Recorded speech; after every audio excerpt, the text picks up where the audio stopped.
So, can I get a show of hands of how many girls are in the audience today? Okay, so if y'all look around, I think about like half of the people in here just raise their hands. And if this auditorium holds 500-ish people, and half of you are girls, and we have 250 girls with us today. Now, on a more serious note, statistically speaking, in the United States, rapists will attack 1 in 3 women. This means that if we apply this 33% national average to our group, about 83 girls in this room is likely to experience some form of sexual violence at some point in her life. That is 83 of our classmates, 83 of our friends and girlfriends and sisters. That is 83 daughters and granddaughters and someday mothers and wives. The reality is that in our culture, women are not safe from sexual violence. And what if I told you that it gets worse? Because it absolutely gets worse. In a report published by Amnesty International, it was found that Native American women are 2.3 times more likely to experience sexual violence than the general population. So if this room were full of 500 Native American people and 250 Indigenous women raised their hands when I asked, rather than 83 of us likely to experience sexual violence, that would shoot up to 83% of us. And 83% of 250 means that 208 of the women in this room could expect to experience sexual violence in her life. There is an epidemic of sexual violence facing Native American women and girls. I want to talk to you guys today about why this happened, how it has continued to happen, and what we can do to fix it. So why are Indigenous women so at risk? There's not actually one answer to this question because there are so many layers to this problem, but the 3 that I chose to focus on are homelessness, substance abuse, and family separation. Now, all of these things fall under the umbrella of poverty, and the poverty epidemic in Native America can much more clearly be traced back to colonization, physical marginalization, and white supremacy in the early history of the United States.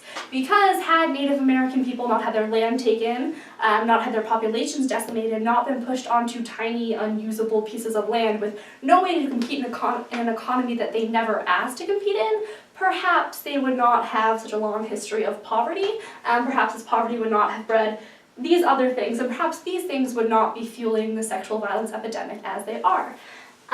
Now, you might be wondering, like, if my thesis is that these issues are caused by things that happened in the 1700s, like shouldn't time have healed these wounds, so to speak? Like, shouldn't some progress have been made in this epidemic? The answer is yes, it absolutely should have, but it hasn't because we have systems in our country that work very deliberately to make sure that certain things stay exactly the way they are, and one of those is our legal system. So a Native American person seeking justice has to go through 3 different legal systems. That is their tribal court, their state court, and their federal court. So legal systems are incredibly confusing, so this is setting Native American people up for confusion and also for a myriad of jurisdictional conflicts.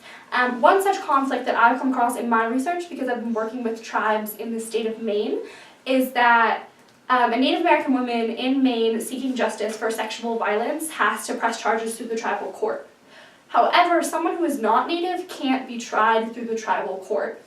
This means that men who are raping and exploiting Native American women in Maine literally cannot be charged for their crime.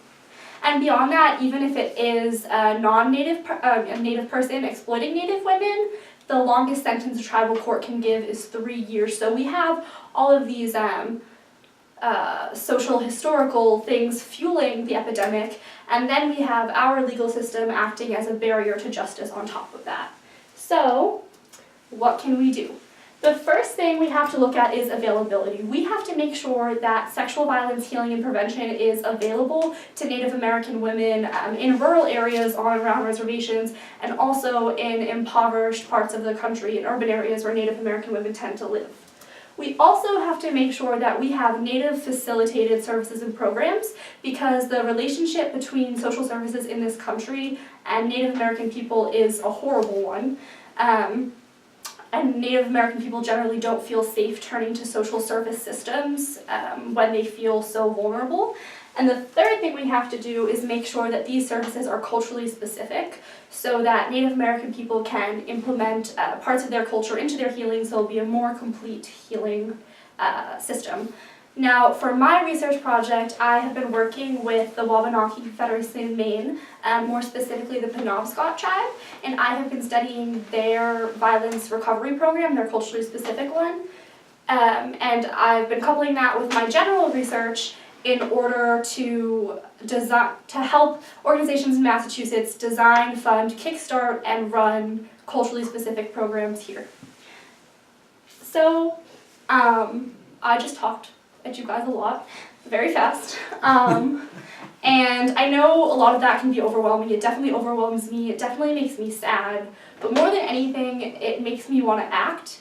And I hope it does the same thing for you guys. I hope we can all come to a consensus that we need to start facilitating this healing process for Native American people. So I want to share with you guys this Cheyenne proverb: a people is not defeated until the hearts of its women are on the ground. I think that an excellent place to start in this healing process is to pick up the hearts of Native American women off the ground and to make sure that not a single other one has to fall. Thank you guys.